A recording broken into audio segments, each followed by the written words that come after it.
La Bible en un an, la 75e journée, le livre des Nombres, chapitre 23, verset 27 au chapitre 25, verset 18, le livre des Psaumes, chapitre 59, verset 1 à 18, le livre des Proverbes, chapitre 10, verset 25 et 26, l'évangile de Matthieu, chapitre 26, verset 14 à 35.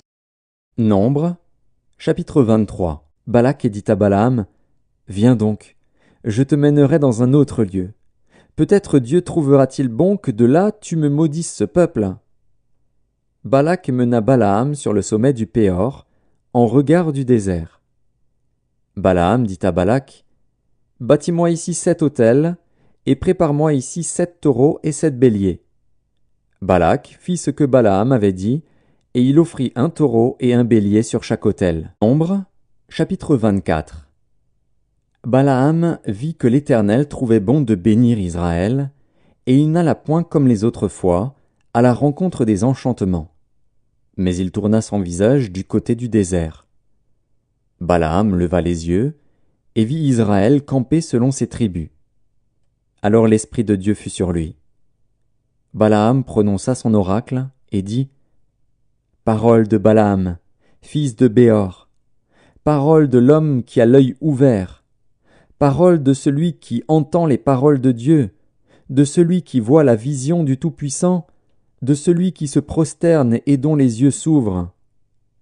Qu'elles sont belles, tes tentes, ô Jacob, tes demeures, ô Israël. Elles s'étendent comme des vallées, comme des jardins près d'un fleuve, comme des aloès que l'Éternel a plantés, comme des cèdres le long des eaux. L'eau coule de ses seaux, et sa semence est fécondée par d'abondantes eaux. Son roi s'élève au-dessus d'Agag, et son royaume devient puissant. Dieu l'a fait sortir d'Égypte. Il est pour lui comme la vigueur du buffle. Il dévore les nations qui s'élèvent contre lui, il brise leurs os et les abat de ses flèches.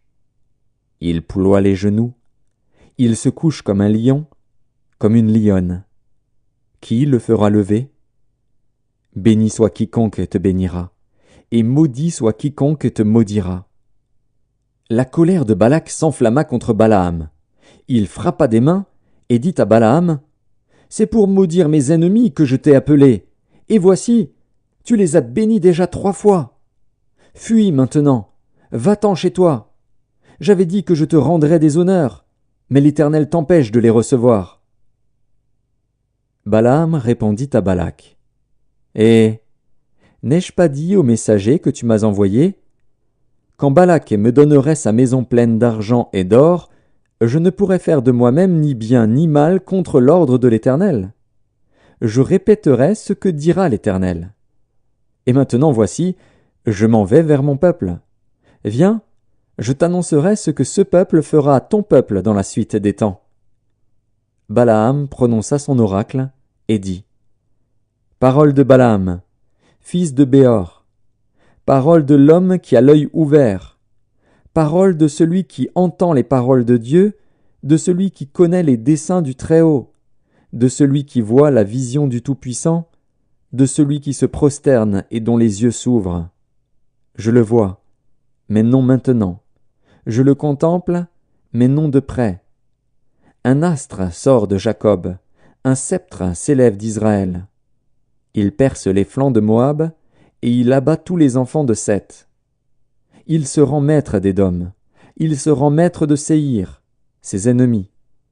Israël manifeste sa force. Celui qui sort de Jacob règne en souverain, il fait périr ceux qui s'échappent des villes. Balaam vit Amalek. Il prononça son oracle et dit, « Amalek est la première des nations, mais un jour il sera détruit. » Balaam vit les Kéniens. Il prononça son oracle et dit, « Ta demeure est solide, et ton nid posé sur le roc. Mais le Kénien sera chassé, quand l'Assyrien t'emmènera captif. » Balaam prononça son oracle et dit, « Hélas, qui vivra après que Dieu l'aura établi? Mais des navires viendront de Kittim, ils humilieront l'Assyrien, ils humilieront l'Hébreu, et lui aussi sera détruit. Balaam se leva, partit, et retourna chez lui. Balak s'en alla aussi de son côté. Nombre, chapitre 25. Israël demeurait à Sittim, et le peuple commença à se livrer à la débauche avec les filles de Moab. Elles invitèrent le peuple au sacrifice de leur Dieu, et le peuple mangea, et se prosterna devant leur Dieu. Israël s'attacha à Baal-Péor, et la colère de l'Éternel s'enflamma contre Israël. L'Éternel dit à Moïse, « Assemble tous les chefs du peuple, et fais pendre les coupables devant l'Éternel en face du soleil, afin que la colère ardente de l'Éternel se détourne d'Israël. » Moïse dit aux juges d'Israël, « Que chacun de vous tue ceux de ces gens qui se sont attachés à Baal-Péor. » Et voici, un homme des enfants d'Israël vint et amena vers ses frères une Madianite, sous les yeux de Moïse et sous les yeux de toute l'assemblée des enfants d'Israël, tandis qu'il pleurait à l'entrée de la tente d'assignation. À cette vue, Phiné, fils d'Éléazar, fils du sacrificateur Aaron, se leva du milieu de l'assemblée et prit une lance dans sa main. Il suivit l'homme d'Israël dans sa tente, et il les perça tous les deux, l'homme d'Israël, puis la femme, par le bas-ventre. Et la plaie s'arrêta parmi les enfants d'Israël. Il y en eut 24 000 qui moururent de la plaie. L'Éternel parla à Moïse, et dit, « Phiné, fils d'Éléazar, fils du sacrificateur Aaron, a détourné ma fureur de dessus les enfants d'Israël, parce qu'il a été animé de mon zèle au milieu d'eux. Et je n'ai point, dans ma colère, consumé les enfants d'Israël. C'est pourquoi tu diras que je traite avec lui une alliance de paix. Ce sera pour lui et pour sa postérité après lui l'alliance d'un sacerdoce perpétuel, parce qu'il a été zélé pour son Dieu, et qu'il a fait l'expiation pour les enfants d'Israël. L'homme d'Israël, qui fut tué avec la Madianite, s'appelait Zimri, fils de Salu. Il était chef d'une maison paternelle des Siméonites. La femme qui fut tuée, la Madianite, s'appelait Cosbi, fille de Tsur, chef des peuplades issus d'une maison paternelle en Madian. L'Éternel parla à Moïse, et dit, « Traite les Madianites en ennemis, et tuez-les, car ils se sont montrés vos ennemis, en vous séduisant par leurs ruses, dans l'affaire de Péor et dans l'affaire de Cosbi, fille d'un chef de Madian, leur sœur, tuée le jour de la plaie qui eut lieu à l'occasion de Péor. » Psaume 59, au chef des chantres, ne détruis pas, hymne de David, lorsque Saül envoya cerner la maison pour le faire mourir. Mon Dieu, délivre-moi de mes ennemis, protège-moi contre mes adversaires, délivre-moi des malfaiteurs et sauve-moi des hommes de sang, car voici, ils sont aux aguets pour m'ôter la vie. Des hommes violents complotent contre moi sans que je sois coupable, sans que j'aie péché, ô Éternel. Malgré mon innocence, ils courent, ils se préparent. Réveille-toi, viens à ma rencontre et regarde. Toi, Éternel, Dieu des armées, Dieu d'Israël, lève-toi pour châtier toutes les nations. N'aie pitié d'aucun de ces méchants infidèles, ils reviennent chaque soir, ils hurlent comme des chiens, ils font le tour de la ville. Voici, de leur bouche, ils font jaillir le mal, des glaives sont sur leurs lèvres. Car qui est-ce qui entend? Et toi, Éternel, tu te ris d'eux, tu te moques de toutes les nations. Quelle que soit leur force, c'est en toi que j'espère, car Dieu est ma haute retraite. Mon Dieu vient au-devant de moi dans sa bonté. Dieu me fait contempler avec joie ceux qui me persécutent. Ne les tue pas, de peur que mon peuple ne l'oublie. Fais-les errer par ta puissance et précipite-les, Seigneur notre bouclier. Leur bouche pêche à chaque parole de leurs lèvres, qu'ils soient pris dans leur propre orgueil. Ils ne profèrent que malédiction et mensonges. Détruis-les dans ta fureur, détruis-les, et qu'ils ne soient plus. Qu'ils sachent que Dieu règne sur Jacob jusqu'aux extrémités de la terre. Ils reviennent chaque soir, ils hurlent comme des chiens, ils font le tour de la ville, ils errent çà et là, cherchant leur nourriture, et ils passent la nuit sans être rassasiés. Et moi, je chanterai ta force. Dès le matin, je célébrerai ta bonté, car tu es pour moi une haute retraite, un refuge au jour de ma détresse. Ô ma force, c'est toi que je célébrerai, car Dieu, mon Dieu, tout bon, est ma haute retraite.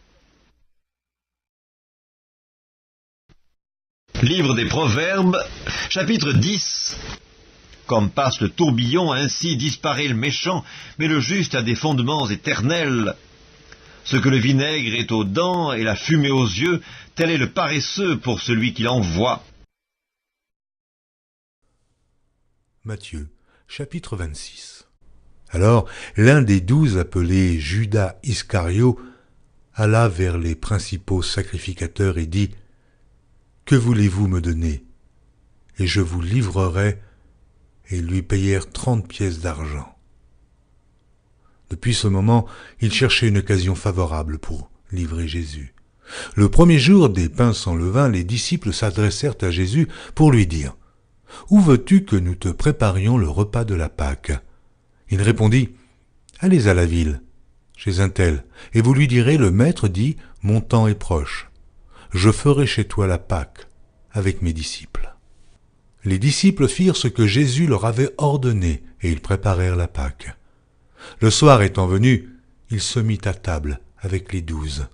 Pendant qu'il mangeait, il dit : « Je vous le dis en vérité, l'un de vous me livrera. » Ils furent profondément attristés, et chacun se mit à lui dire : « Est-ce moi, Seigneur ? » Il répondit : « Celui qui a mis avec moi la main dans le plat, c'est celui qui me livrera. Le Fils de l'homme s'en va selon ce qui est écrit de lui, mais malheur à l'homme par qui le Fils de l'homme est livré.